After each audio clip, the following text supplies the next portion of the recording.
Yo, what's going on, guys? It is Trevor, or Trevor, whatever, and today is my life part 3. So, in this one, I kind of want to talk about my car accidents, if you want to call them that. In my life, I have been in 4 accidents. Whether you want to call them accidents or not, one of them, I mean, only three of which, were with other people. One was not, with anybody. So, let me start off. So, one of the first ones that I can remember is my mom was taking myself and my sister to school.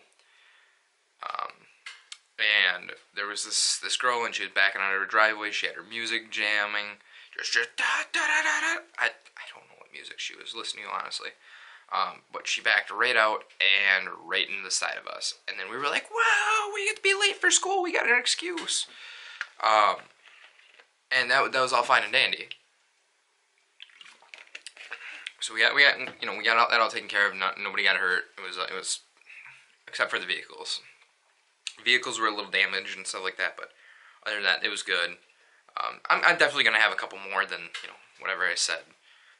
But the second one I can think of is we were on our way to school again, and my mom pulls up because there's like a crosswalk, and you pull up, and then like the crossing guard's got like a stop sign. We always got out and then walked around and then into the building.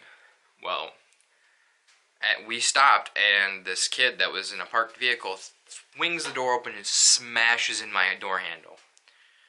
And I was like, well, what the heck? Well, his grandma had him and was taking care of him because his mom just got deployed into the army, like overseas and stuff. And it was her vehicle, so she couldn't do anything with the insurance or anything because she didn't have permission, or I don't know how insurance works, guys. But that was the second story that took a long time to get that whole thing resolved, and the kid was like freaking out, and I can understand that. Like, you're a kid and you just hit somebody else's vehicle, and now there's cops involved and stuff like that. Like, it's a big ordeal.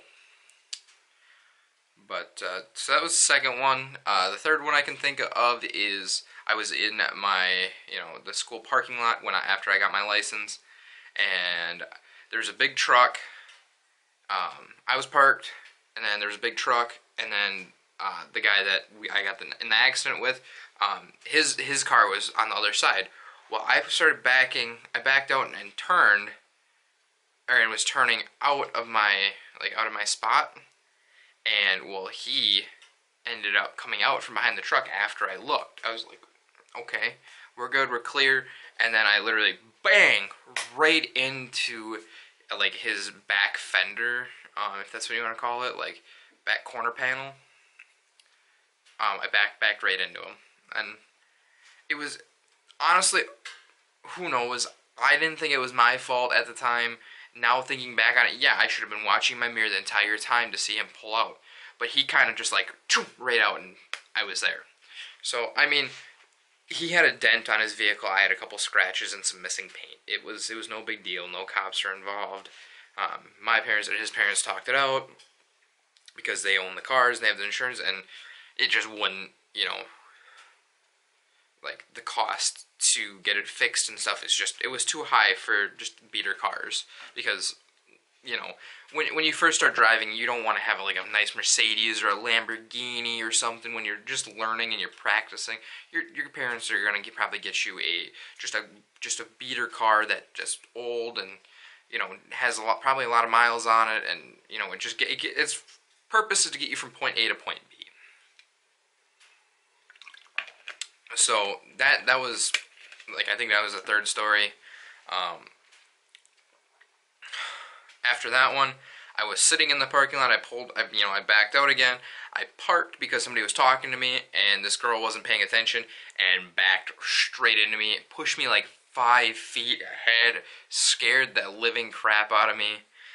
I went out. I had a bunch of damage. My whole back bumper was all concaved in, and things like that. It was not good at the time, and it was it was whatever. Beater car once again. But I ended up, being able to reach into the trunk. I have a plastic fender, plastic bumper, pushed it out.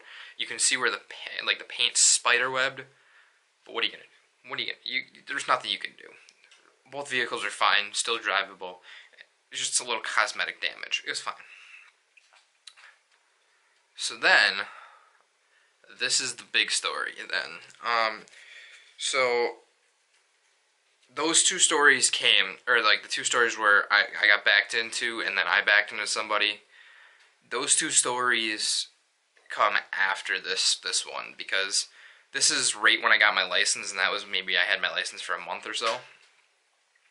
But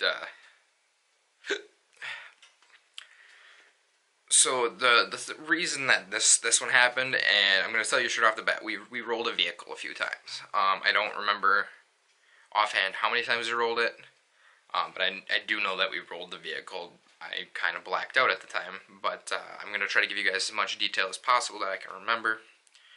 I remember that the first day that I got my license, not the day I got my license, but the day that I actually got to drive my car to school for the first time, my mom was all freaked out. I was like, whatever, Mom, it'll be fine, I'm a good driver.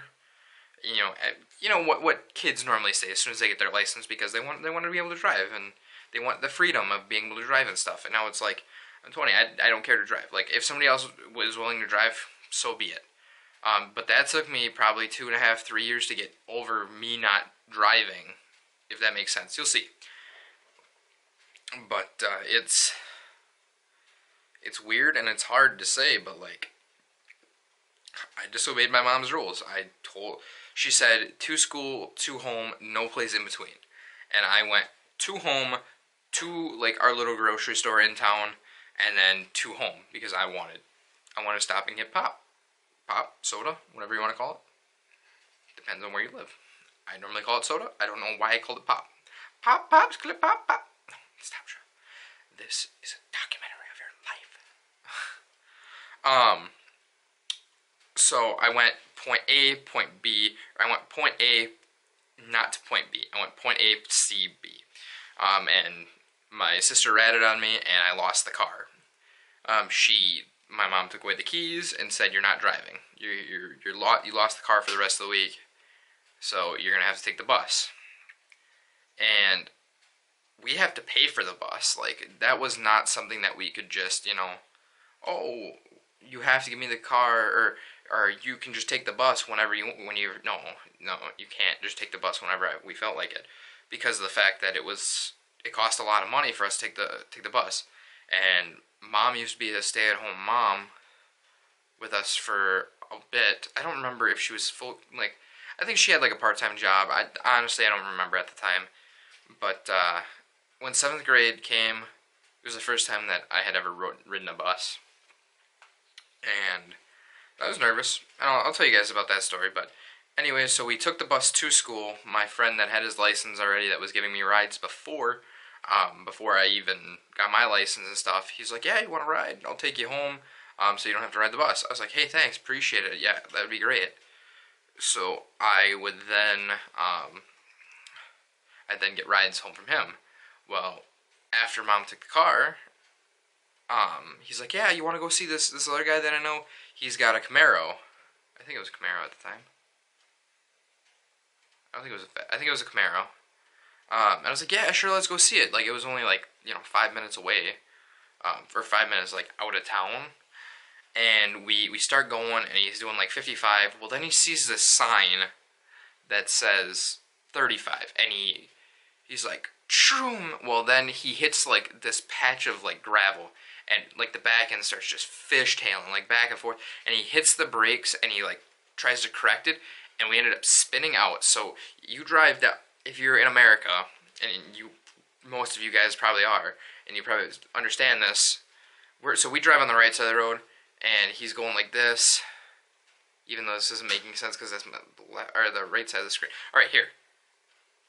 Anyway, no, whatever. So oncoming traffic, we're going this way. We start fishtailing like this. There's nobody actually coming at us, and he hits it, we spin, and we roll it into the ditch because it was spring and the sides were soft, and it was scary. It was probably the scariest moment of my life, right there, because of the fact that we had just rolled a vehicle into a ditch, and it was right after my mom took away my car, and she was going to freak out, and she was never going to let me drive again, she was never going to let me hang out with my friends again, things like that. There were things that were going through my head. So, to get back to the thing, after we rolled, we stopped. I had my arm outside the window, and I pulled it in last second, and the last thing that I remember him was going, oh, crap. I'll say crap. That was not the word that he used, though. So that's what he said, and then I remember hanging from my seatbelt as the mud pumped in through my window, and he's hanging above me, and the first thing he goes is, "Are you okay? Please tell me you're okay." I was like, "Dude, I'm fine. I'm fine. Are you okay?" He's like, "Yeah, dude, I'm fine." And then with that said, he turned off the vehicle, threw the keys out of like the window, because like at this point we're like laying on the side. I'm down below, he's above, and he clicks his seatbelt, and right next to my face, splatters my face full of mud. My backpack's in the back of the vehicle, and like I've got homework, I've got my phone, and like all these things are running through my head right now. And then I turned like pale white, and I was like, Mom's gonna kill me. And so this is kind of how it went. We had two people in front of us, and as soon as they saw us, roll it, they hit their brakes, literally just punched it right into reverse, threw it into park, and the one was almost ready to jump in the mud as we like poked our head out. Like it was, like he was freaking out about us, and it was really nice of him.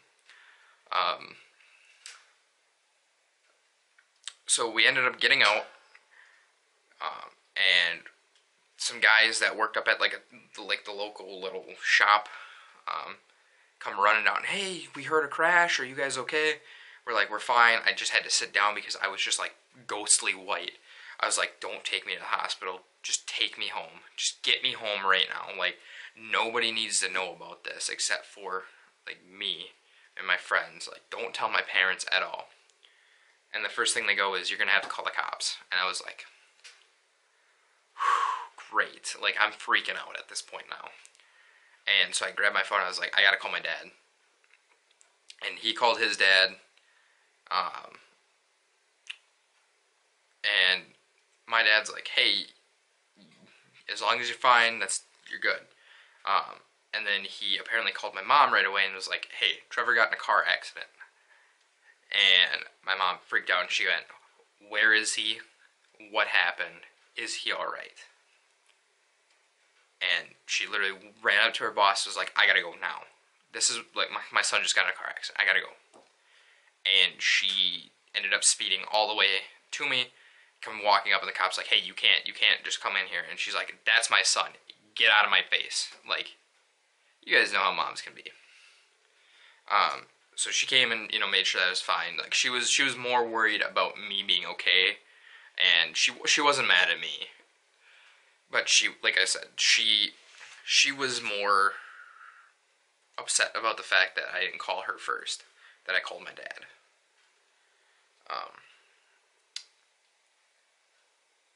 But yeah, so I mean that was that story. And then we went home. She told my sister to make sure that I didn't go to sleep because I might have a concussion.